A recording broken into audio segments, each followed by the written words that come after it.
We are the Fashion Daddies. Welcome to the Fashion Daddies podcast, where we talk about all things Fashion, figure skating, and fabulousness. And today, Madonna. It's Madonna. Yes. Now, why are we talking about Madonna? Well, we really don't need any excuse to talk about Madonna. We would talk about Madonna endlessly. Yeah, because we're gay. We're not just gay, we're old gays. Yes. We're old-fashioned gays. Yes. Well, there's that too. But also it's because she has a brand new album coming out. Yes. Confessions 2. Yes. Dos. A follow-up to Confessions on the Dance Floor. So it's all about dance. Dance music. It's supposed to be a dance album. Now the album is coming out. Hasn't she been like sprinkling some of the songs out? Like with Sabrina Carpenter and such? She has. I think there are 3 songs out at this point. She's doing a rollout, which of course Madonna knows everything about marketing and publicity. I mean, she's the queen. Yeah. Nobody before her did it like she did it and continues to do it. Right. And so, she's been sort of soft launching. And everybody's been anticipating. And she just had that mini concert in Times Square, which, it was Grindr, I believe. Grindr, sponsored. Yes. And then there was a movie. Right? There was some sort of a movie that came out where there was Kate Moss, there was Debbie Mazar, it was Benedict Cumberbatch or something. Yeah. I feel like it's a bit of a resurgence. I wouldn't say it's certainly not a comeback because she never left.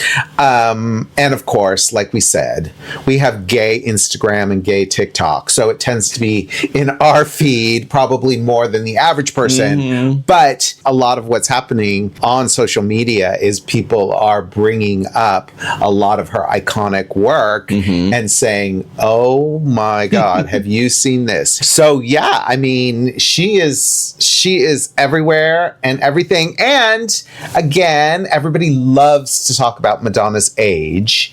Right. And there's that juxtaposition where they are giving her flowers, but then there's a lot of questions being asked by some of the peoples out in the internets about why is she doing this? She's too old. There's always the ageism aspect of it all, which I think is totally unfair and wrong, as I call myself an old gay. Yes. But what I was going to say was, I feel like it's slightly turning. So they are starting to say her age, which is about to be 68, and they are saying, wow. Right. Look what she is doing. She's still doing it. Yeah. She's still at the top of her game. Rumor is she's going to do another world tour with this album. So I think I mean, who knows? But I'm hoping there's a turn where it's not this ageism of why is she doing this to more, wow, she's doing this. I mean, we can hope, wish, and pray for that, but it's always something that always sticks, especially to women. Yes. We don't make much of it for the men's. Yeah. And that's just, I could say it is what it is, but it's not right. Yeah. But that always, I think it's going to continue. I think it's going to continue. Yeah. I don't think it'll ever go away, but I hope that people will again continue to give her flowers for this long 40-plus year career. Yeah, and I love that the kids are revisiting, because to us, of course, we all knew everything. Yeah. Everything. I mean, I remember, again, staying up to watch Nightline and the release of Erotica. Right. And that Nightline interview. And watching it with like, And, you know, now the kids are like, wait, did you know that she did this? Did you know that she said this? Did you know? And I'm like, again, now it's hold my martini. Yeah. Yes. Well, what we want to do with this podcast is revisit a few of her iconic fashion moments in her concert tours. Oh, well, that's timely. Yes. All right, so let's do it. So Madonna fashion concerts, a revisit. Yes. All right. So, of course, let's start from the beginning. This might have to be a 2-part podcast because she has had 12 world tours. So this is part 1. This is part 1. Okay. Because we're not going to get to all 12 of her tours. No. But she has had 12 world tours, all beginning in what year? It was 1985. We've done the research. Yes, with the Virgin Tour. Wow. 1985. 1985. I graduated from high school. Yes. That's when I graduated. And this was the very beginning. Don't do the math.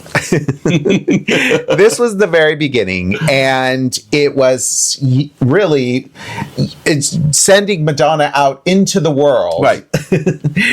to really get all the exposure that was coming through some of her recordings, but now in this concert setting. To the peoples. Because it was Madonna fever, because it's the Virgin Tour, so it's like a virgin and all of that, which I didn't even realize that it was some of the songs, or I don't know if the whole album was produced by Nile Rodgers. Yeah. Is that correct? Of Chic? Some of them. Le Freak? Some of them, yeah. It's crazy. Yeah, and Jelly Bean. Oh, yes. Her ex. Benitez. Yes. But the tour was the clothing, the fashion, the costumes were in collaboration with Maripol. So Maripol was already established. Okay. And she was the creative director or creative. I'm not exactly sure what her title was, but it was with Fiorucci.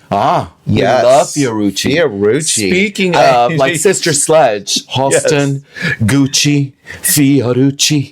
Definitely, and before Fiorucci was vintage, now Fiorucci is back. It's back, but it's not. It's like Benetton. Like, I think they have a website. I think you can find the clothing, but it was bought out by somebody else, and now it's sort of like it isn't what it used to be. It was, but it still has that name. It still has that name, and you know, several years ago, I remember being at Century 21, and I found a Fiorucci shirt and I snatched it, girl. Snatched it. It says Fiorucci and it's bright yellow, and because I know the provenance. I felt like Sister Sledge, and he's the greatest dancer.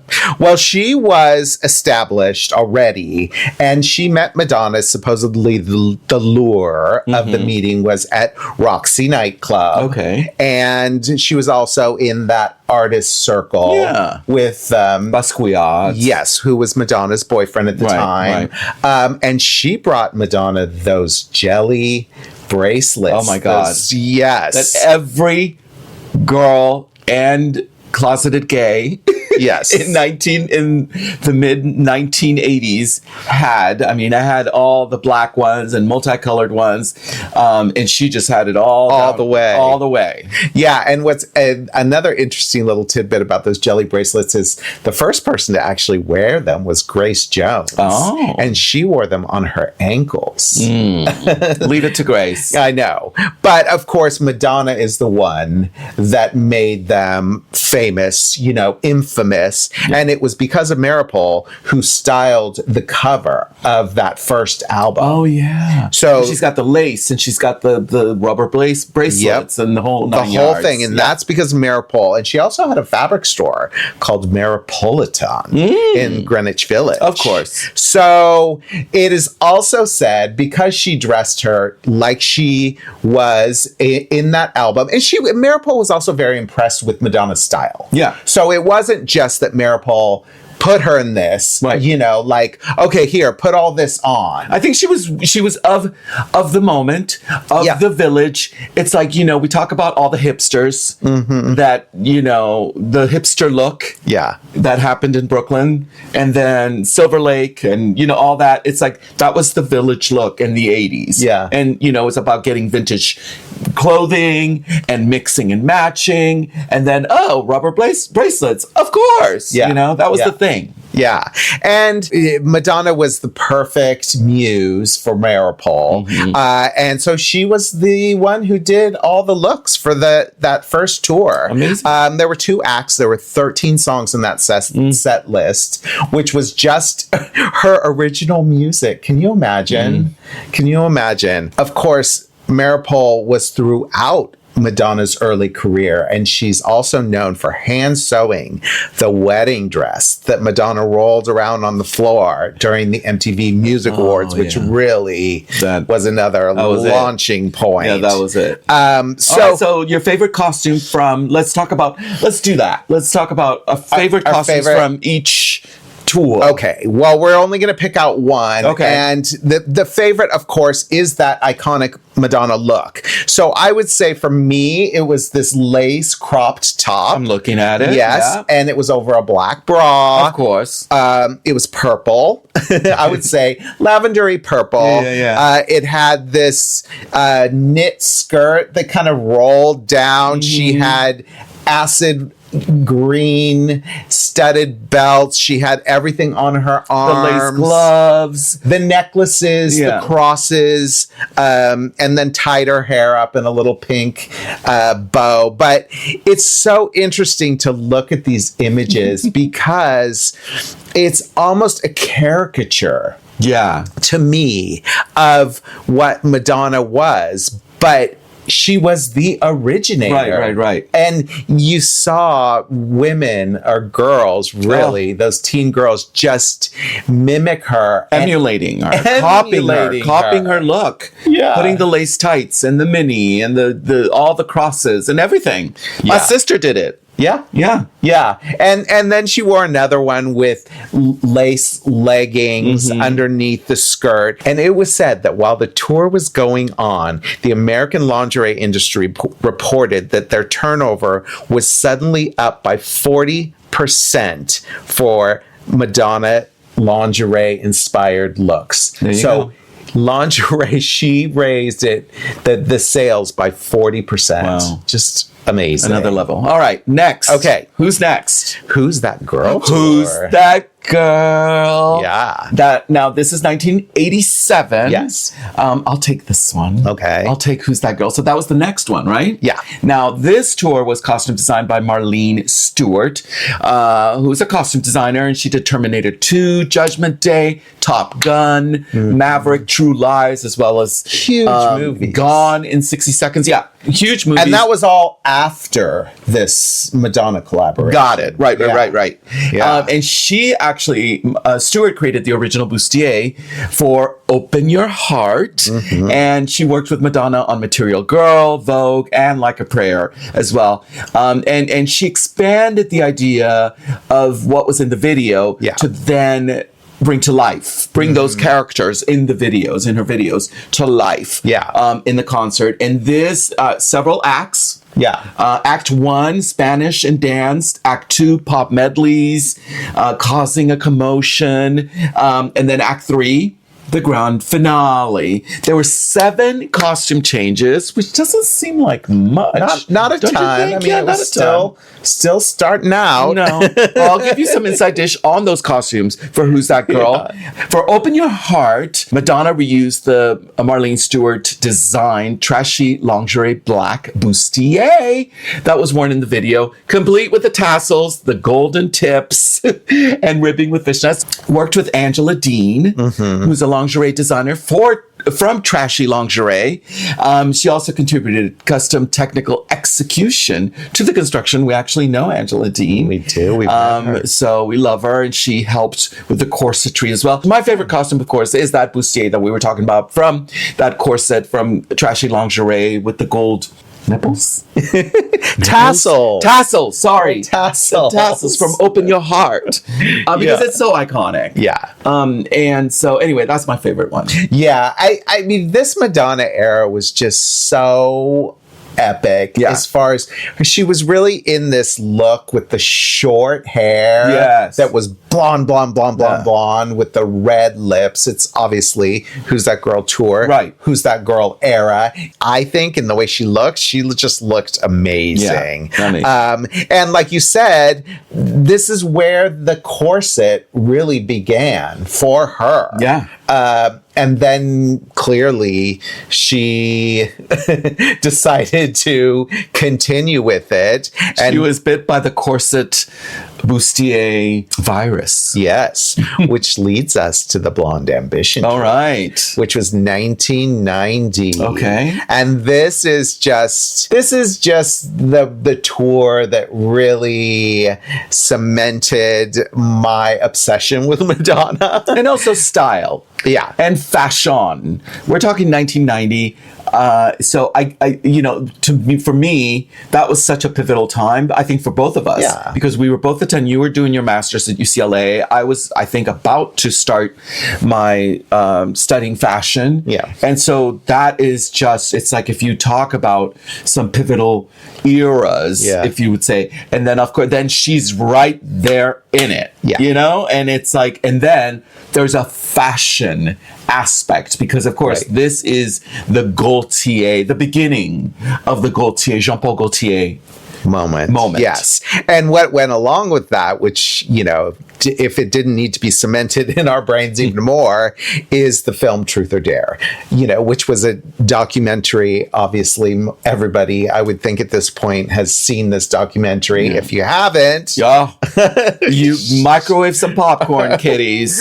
Because it is about the tour. Yeah. So it is tour footage, amazing tour footage. Right. But then, of course, all the backstage, all of that, the drama, behind the scenes, the dancers, the communication, the relationships, the being smitten, as I also was by just an unknown Spanish swarthy actor, Antonio Banderas. All of that. Yes. Her boyfriend, Warren Beatty, at the time. Oh, dear. It was just, there was so much there. Oh my God, remember him in the background going like, what is the point of all this? I mean, she was really the beginning of that, not just that form of documentary, but it was almost reality television in a way. Right. It was really letting people in on someone's life.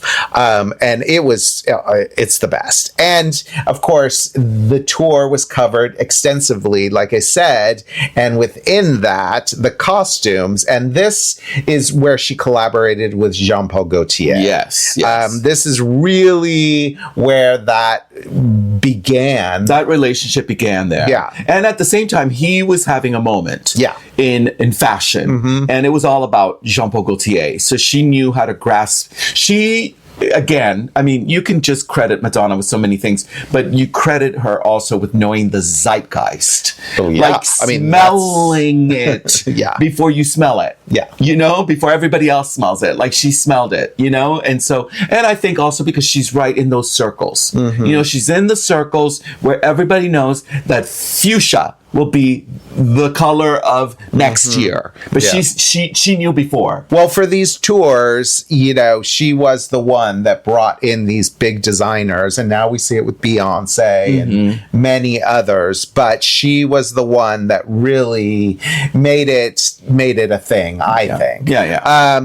And now these tours are broken up into 5 acts. Okay. And I'm not going to go through all the acts, but I'm just going to, pick out my favorite, which I would think would be a lot of people's because it's so iconic. Yeah. And that is the bustiers with the comb bra. Because Gaultier was the one that made it. And what's interesting is Marlene Stewart with the trashy lingerie bustier and the tassels. Right. It was beginning not just the the corset, but the cone shape Yes, of the bustier. Right.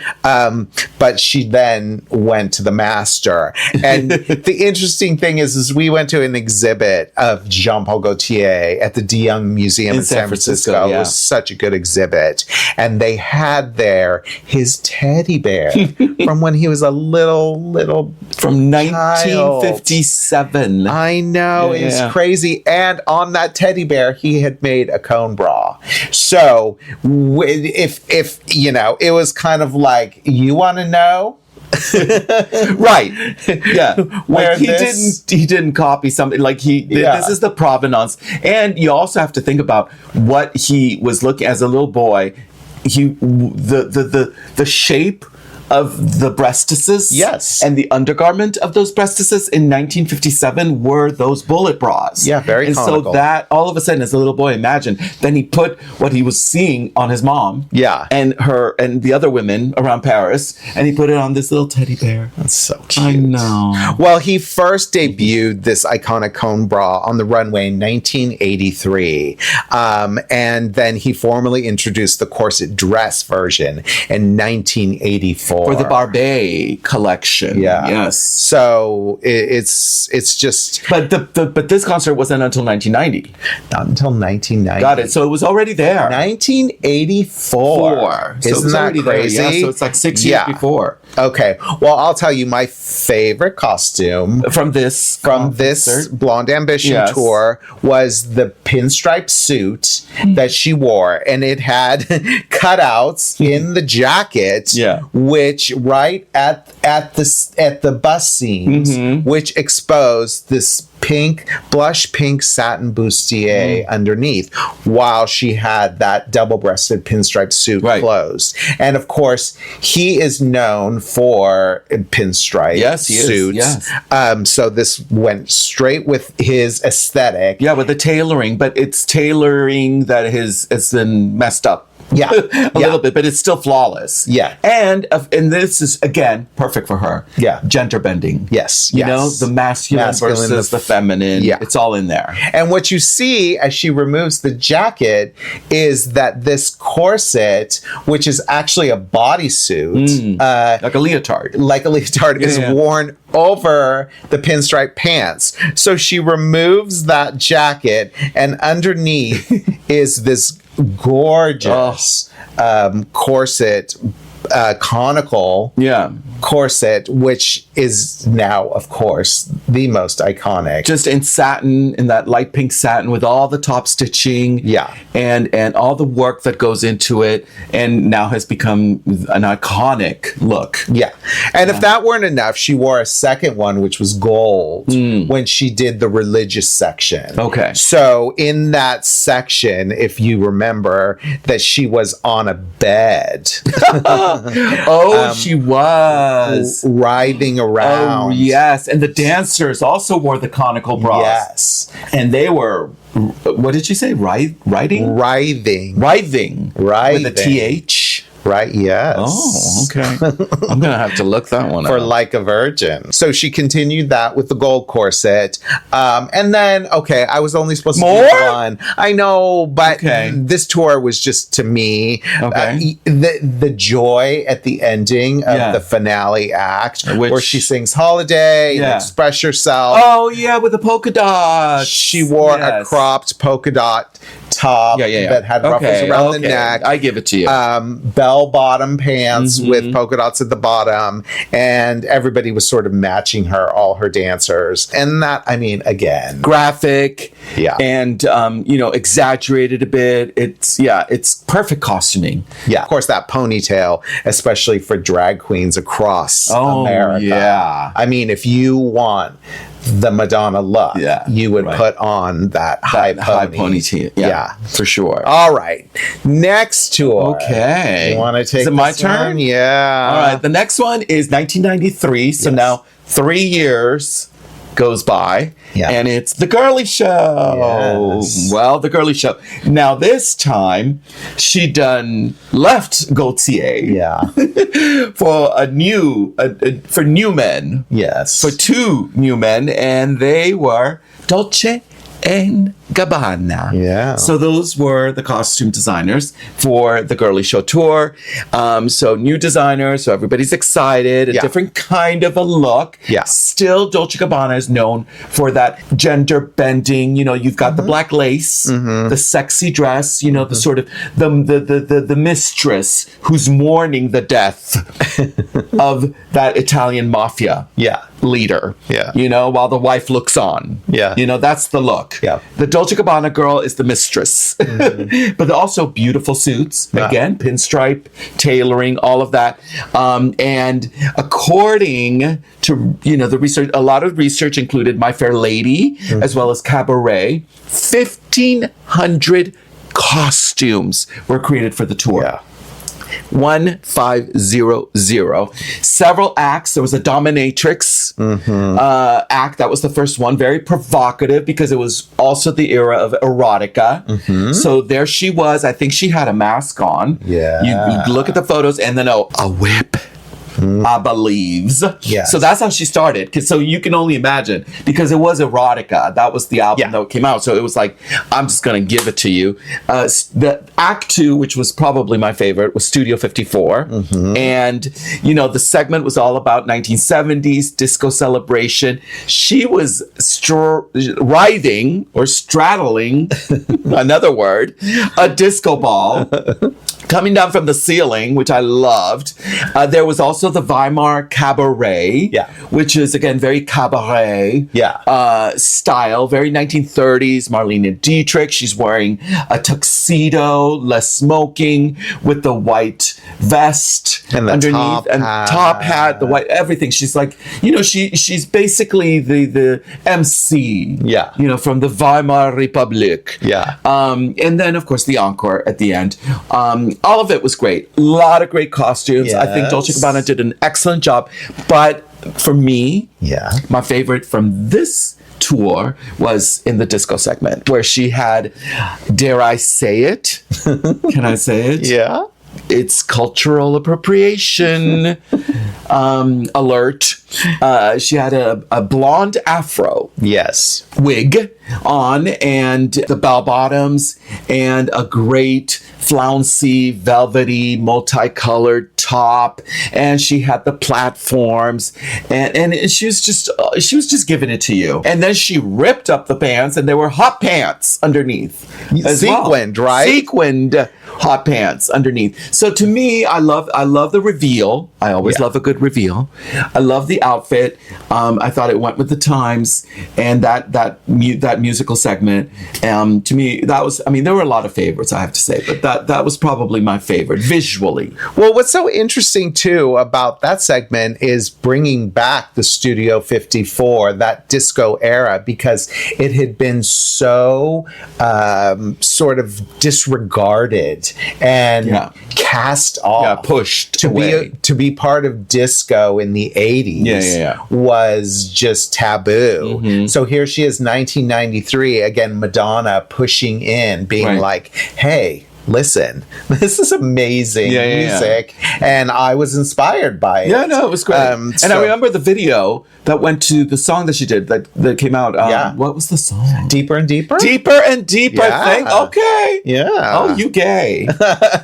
You really are gay. Yes. And it was, I think, shot at Studio 54, and I think Debbie Mazar was in it, and they were all wearing 70s disco influenced outfits. So I think that they got, again, from the music video, they got that inspiration, then put it on the stage. You know, courtesy of Dolce & Gabbana. All right. Which she continues to collaborate with. She loves them. Even with their controversial. Look it up, kids. Past. Look it up. All right. Next up, Drowned World Tour. So she jumps all the way from 1993 to 2001. That's a big span. Big span. You can only imagine the anticipation that her fans were waiting for. I mean, and we had aged by then. We had aged to the point, like, we were in 1990. The last concert, we were able to be dancing, and getting up, and sit in the nosebleeds. But now, how many years later, almost a decade later, we're like, I'm not sitting in coach, honey. Well, even then, the Girlie Show, as an Angelino, being here in Los Angeles, she did not bring the Girlie Show to Los Angeles. She was very anti-LA at that moment. She goes, I'm not going there. Wow. She felt the fans weren't supportive, appreciative. So she just skipped it. And so I didn't know that. It went all the way from 1990, the Blonde Ambition Tour, to now 2001 before she did another tour in Los Angeles.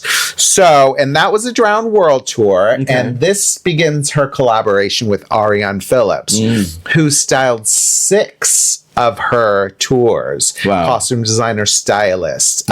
It went all the way from Drowned World, which is this tour, all the way to Rebel Heart in 2015. So they had a long working relationship. She also styled her for many magazine editorials. So they were very connected. And now Ariane, who was famous then, is now a Academy Award nominated costume designer. So she's very, very, very talented.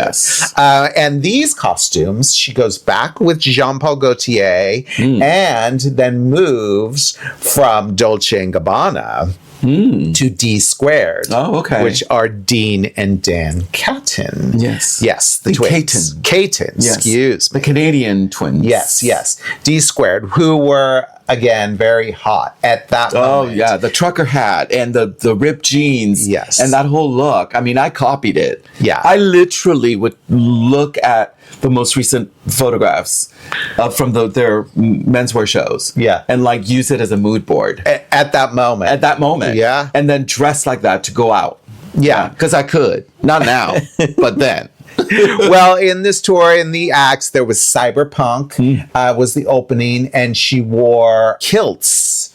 And there were multiple kilts, 6 different versions of the kilts with different tops. And that was, I'm pretty sure Jean-Paul Gaultier did those kilts. So my favorite costume from this tour was the kimono that she wore. And she had this massive kimono. And it was said to be 52 feet long. The kimono sleeves were 52 feet long. Exaggerated. Yes. And the dancers took those sleeves and spread them across the stage.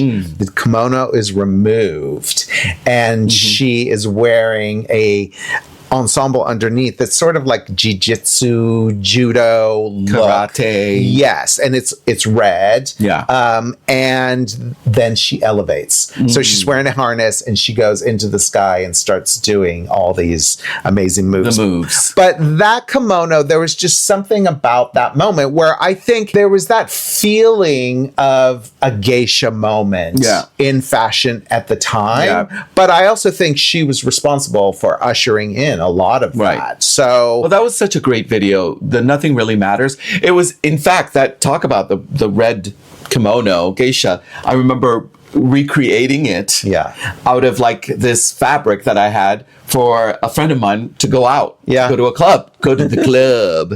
I still have it. And I did an OB and everything, but it was like a fashion kimono, because I was inspired by that video and her look as well. So there's a Nick Varios Nothing Really Matters kimono in our garage. Packed. And waiting for the museum gallery exhibition. And she had the cropped black wig, the blunt bob wig. And just looked amazing. And like we said, it had been so many years since we'd seen her. We were just like going crazy. Just waiting for it. Waiting for it. Well, then she just starts to tour and tour and tour. And the next one is Re-Invention. Because by the way, she'd be making money, honey. Yes. Like millions upon millions upon millions. I mean, I don't know how many times. Every time she did a tour, they're like, this is the highest grossing tour. This is the highest grossing tour. I mean, listen, it costs a lot of money to put these tours together, you know? So like, you know, I don't know what the return on investment is compared to what she done spent to create these tours and mount them. But yeah, she'd be making money. Yeah, and in that gap where she wasn't touring, she was making films. She made Evita amongst many other films. Right. And she had 2 children. There was that. There was that. Oh, okay. All right. Well, the next tour costumes that we want to talk about is for the Re-Invention Tour, which was in the early aughts, 2004. And here she has several designer collaborations with Christian Lacroix. He was back. Yeah. I don't know if by then his design house had closed. It had not. Oh, it had I not. had already looked. Oh, okay. Yeah. Thank you. Merci. Yes. Sorry, Monsieur Lacroix. He was still in business. And that was for a French Baroque segment. Also Karl Lagerfeld and Chanel for a circus segment, Stella McCartney for an acoustic segment. Ariane was in charge of the wardrobe and the costumes. The shoes, I remember they were from Miu Miu as well. There were 5 acts. And the finale here, she brought back the kilts. And so in the finale, it had kilts, and they were produced and made by USA Kilts Company. And it was like a mix of hip hop as well as Scottish style. But to me, I think my favorite looks, I'll just spot it out, was the French Baroque segment. And, you know, it was very Marie Antoinette. You had the paniers. The dancers were wearing, you know, these sort of modern versions of panier, which now you see Jonathan Anderson doing for Dior.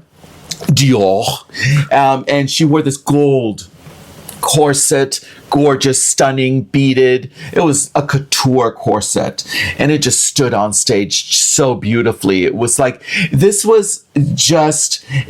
was like Marie Antoinette, but in the boudoir. Like afterwards, with just her girlfriends playing around. And she switched it up. She wore the gold one, I think, for the North American tour, right? Am I correct? And then switched over to a lavender color for the European, which was kind of cool. Yeah, I think this was one of my favorite looks. It was. The corset was beautiful. It was interesting because I felt this tour, the costumes were very stripped down. There wasn't anything so this was by far the most elaborate piece, but I think we were starting to get a lot of costumes. Like you said, on one of the previous tours, there was 1,500. And she seemed to just sort of simplify things a little more, I think, so she could move from act to act. So it was great. Not my favorite of the tours. Not my favorite. So when we do part 2, we'll get into some of the other.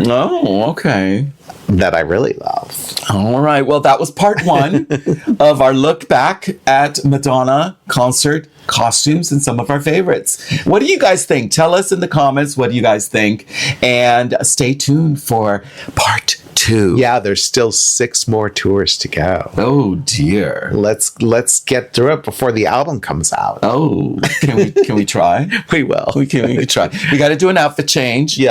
For the next podcast.